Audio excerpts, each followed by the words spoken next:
Corona की महामारी ने लोगों की सेहत के साथ साथ हमारे देश की इकोनॉमी पर अपना असर डाला और पूरे देश की इकोनॉमी कितनी पिछड़ गई। ऐसे समय में पीड़ितों और बाकी लोगों की किसी सेक्टर ने सबसे ज्यादा अगर मदद की तो वो है इंडियन रेलवेज। लेकिन देश के कोने कोने तक सभी लोगों को सुविधाएं पहुंचाने की वजह से इंडियन रेलवेज ने अपना खुद का भी बहुत बड़ा नुकसान किया। इसके अलावा रेलवेज में बढ़ते हादसों और दंगे फसादों का असर भी इस सेक्टर पर पड़ा।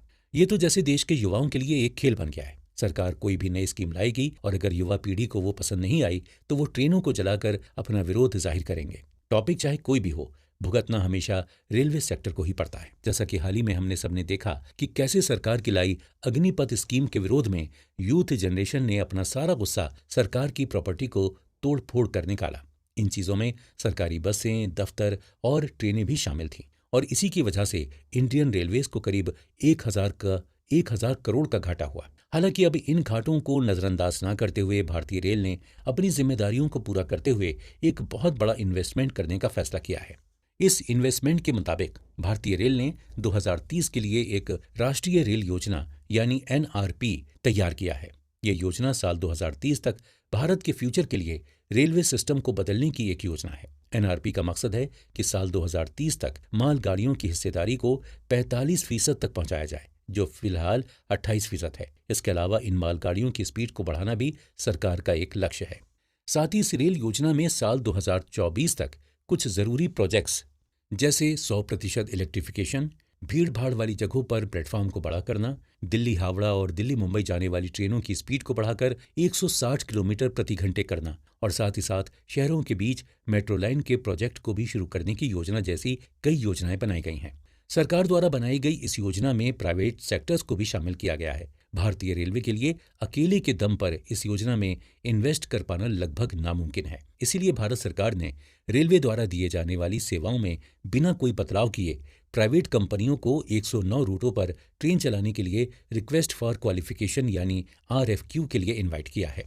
प्राइवेटाइजेशन की इस पहली कोशिश के तहत रेलवेज के 109 रूटों पर 151 ट्रेनें शुरू की जाएंगी और रेलवे बोर्ड के चेयरमैन का कहना है कि अप्रैल 2023 तक प्राइवेट रेल सेवाएं शुरू भी हो जाएंगी।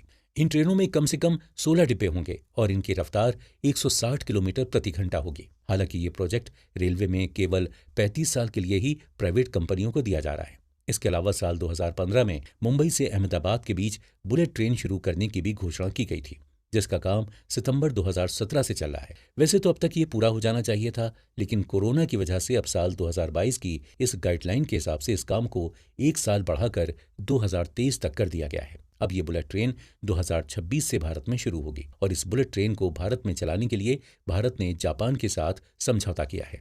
हालांकि हर चीज का फायदा और नुकसान एक साथ कॉम्बो पैक में पाया जाता ही है, जैसे कि प्राइवेटाइजेशन, जिसके जितने फायदों की हम उम्मीद कर रहे हैं उससे जुड़े उतने नुकसान उठाने के लिए भी हमें तैयार रहना पड़ेगा। बात करें अगर ट्रेनों के प्राइवेटाइज होने की, तो अच्छी बात यह है कि इससे लोगों को रोजगार दिया जाएगा और इन ट्रेनों में साफ सफाई का खास ध्यान रखा जाएगा। लेकिन ट्रेनों के प्राइवेटाइजेशन होने पर कुछ नुकसान भी देखने को मिलेंगे, जैसे कि इससे बड़ी संख्या में सरकारी नौकरियां खत्म हो जाएंगी और टिकट के किरायों को प्राइवेट ट्रेनें कितना बढ़ाएंगी इसका कोई अंदाजा नहीं है। अक्सर प्राइवेट कंपनियां प्रॉफिट कमाने के चक्कर में लोगों की सुख सुविधाओं को नजरअंदाज कर देती हैं। तो ऐसे में रेलवे का प्राइवेटाइजेशन पूरी तरह से फायदेमंद होगा या नहीं, इसके बारे में कुछ कहा नहीं जा सकता। वैसे देखा जाए तो दुनिया के कई बाकी देशों में भी रेलवे का प्राइवेटाइजेशन हो चुका है, जैसे कि यूनाइटेड किंगडम, जापान और ऑस्ट्रेलिया। तो ऐसे में भारत भी भला क्यों पीछे रहे? उसे भी प्राइवेटाइजेशन से जुड़ा अपना पहला कदम अब रख ही देना चाहिए। आपका इस बारे में क्या ख्याल है? हमें कमेंट बॉक्स में लिखकर जरूर बताइएगा।